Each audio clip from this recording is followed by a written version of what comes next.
କୁମ୍ଭକ ଅସୁରସୁର ମହିଷାସୁର ବ୍ରହ୍ମାଙ୍କ ଠାରୁ ବର ପାଇ ମହାବଳବାନ ହେଲା ଚୌଦପୁର।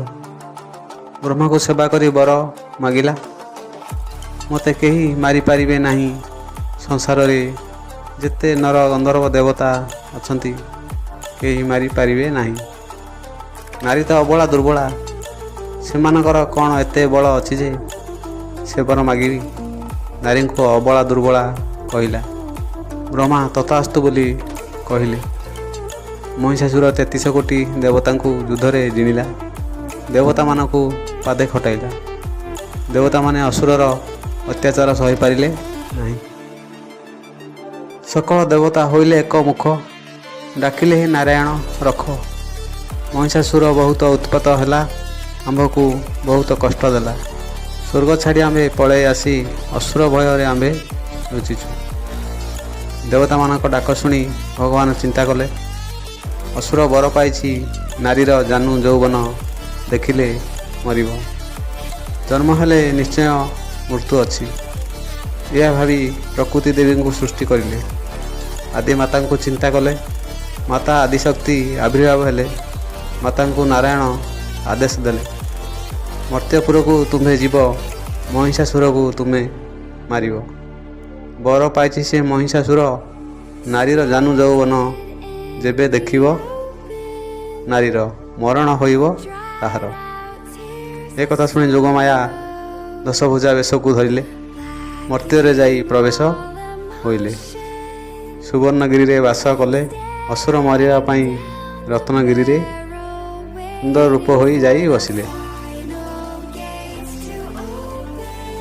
ମୃଗୟାକୁ ଯାଇଥିଲା ମହିଷାସୁର, ଦେଖିଲା ସୁନ୍ଦର ନାରୀଟିଏ ବସିଛି। ଭାବିଲେ ଏମିତିକା ସୁନ୍ଦର ନାରୀ କେବେ ଦେଖିନାହିଁ। ମାଙ୍କ ରୂପକୁ ଦେଖି ମହିଷାସୁର ମୋହିତ ହୋଇ ଯୋଗମାୟା ପାଖକୁ ଗଲା। କହିଲା, ତୁମେ ବିବାହ ହେଇଛ ନା ନାହିଁ? ଯଦି ନ ହେଇଛ ମୋତେ ବିବାହ ଜାଣିକରି ରଖିବି। ଅସୁରର କଥା ଶୁଣି ମହିଷା ମର୍ଦ୍ଦିନୀ ମା କହିଲେ, ଅଳ୍ପ ଦିନ ଅପେକ୍ଷା କର, ତୁମ ରାଣୀ ହୋଇ ରହିବି। କିନ୍ତୁ ମୋ ସଙ୍ଗରେ ଯୁଦ୍ଧରେ ଯେବେ ଜିଣିବୁ, ତୋର ରାଣୀ ହୋଇ ରହିବି। ମହିଷାସୁର କହିଲା, ତୁ ମୋର ପରାକ୍ରମ ଜାଣିନାହୁଁ। 33 କୋଟି ଦେବତାଙ୍କୁ ମୁଁ ଯୁଦ୍ଧରେ ଜିଣିଛି। ତୁ ଗୋଟେ ନାରୀ, ତୋ ସାଙ୍ଗରେ ଯୁଦ୍ଧ କରିବାକୁ ମୋର ଇଚ୍ଛା ନାହିଁ। ମୋର ସେନାକୁ ସରି ନୁହେଁ, ମୁଁ କ'ଣ ଯୁଦ୍ଧ କରିବି? ମହିଷାସୁର 9ଟା ସେନାପତି ଥିଲେ। ଜଣ ଜଣ ହୋଇ 8 ଜଣ ଗଲେ, ମାଙ୍କ ହସ୍ତରେ ବଦ୍ଧ ହୋଇଲେ। ଆଉ ଜଣେ ସେନାପତି ଥିଲା, ତା'ର ନାମ ରକ୍ତବୀଜ। ତାକୁ ଯେତେ ମାରିବ ତା'ର ରକ୍ତ ଯେତେ ବୁନ୍ଦା ତଳେ ପଡ଼ିବ, ସେତେ ଅସୁର ଜନ୍ମ ହେବେ।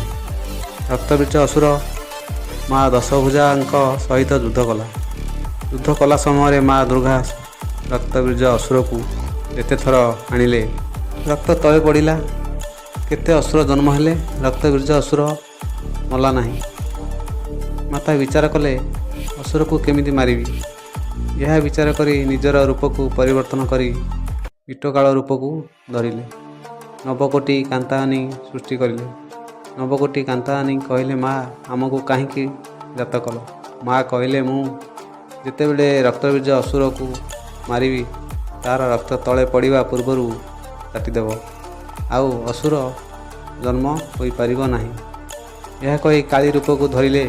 ଜୀବ ଲହ ଲହ କରି ରକ୍ତବୀଜ ଅସୁରକୁ ବେକରୁ ହାଣି ଗଣ୍ଡିରୁ ମୁଣ୍ଡ ଅଲଗା କରି ତା'ର ରକ୍ତକୁ ଚାଟିଦେଲେ। ରକ୍ତବୀଜ ଅସୁର ଆଉ ଜନ୍ମ ହୋଇ ପାରିଲା ନାହିଁ, ସେଇଠାରେ ହିଁ ମଲା। ମହାମାୟୀ ଜୀବ ଲହ ଲହ କରି କୀଟକାଳ ରୂପକୁ ଧରିଲେ। ଏହା ଦେଖି 33 କୋଟି ଦେବତା ଡରିଗଲେ। ଦେବତାମାନେ ଶିବଙ୍କୁ ଯାଇ କହିଲେ, ତୁମେ ମାଙ୍କର ରୂପକୁ ଶାନ୍ତ କରି ପାରିବ। ସେତେବେଳେ ମହାଦେବ ବିଚାର କଲେ, ବିରାଟକାୟ ରୂପ ଧରି ମା ଯାଉଛନ୍ତି ସେ କାଳେ। ମହାଦେବ ବିଚାର କରି ମା ଯାଉଥିବା ବାଟରେ ଚିତି ହୋଇ ଶୋଇଲେ। ମା ଶିବଙ୍କ ଛାତିରେ ପାଦଟା ପକାଇ ଦେଲେ। ଯେତେବେଳେ ତଳକୁ ମା ଚାହିଁଦେଲେ, ତାଟକା ହୋଇ ଜୀବ ବାହାରିଲା ସେ କାଳେ। ମା କହିଲେ, କେତେ ବଡ଼ ଭୁଲ ହୋଇଗଲା। ଶାନ୍ତ ହୋଇ କାଳୀ ରୂପକୁ ଧରିଲେ। ମା ସେହି ଦିନଠାରୁ କାଳୀ ରୂପରେ ପୂଜା ପାଉଛନ୍ତି ଜଗତ ମଧ୍ୟରେ। ରକ୍ତବୀଜ ଅସୁରକୁ ମାରିବା ପାଇଁ ଯୋଗମାୟା କାଳୀ ରୂପ ଧରିଥିଲେ। ସେହିଦିନ ମହାଦେବ ତାଙ୍କୁ କହିଲେ, କାଳୀ ରୂପେ ପୂଜା ପାଇବ ଜଗତରେ।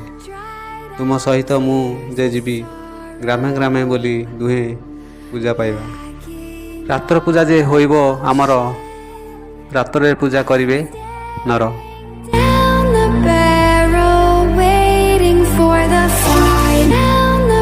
ଏହିପରି କଥା ଜାଣିବା ପାଇଁ ଏହି ଚ୍ୟାନେଲକୁ ସବସ୍କ୍ରାଇବ୍ କରନ୍ତୁ।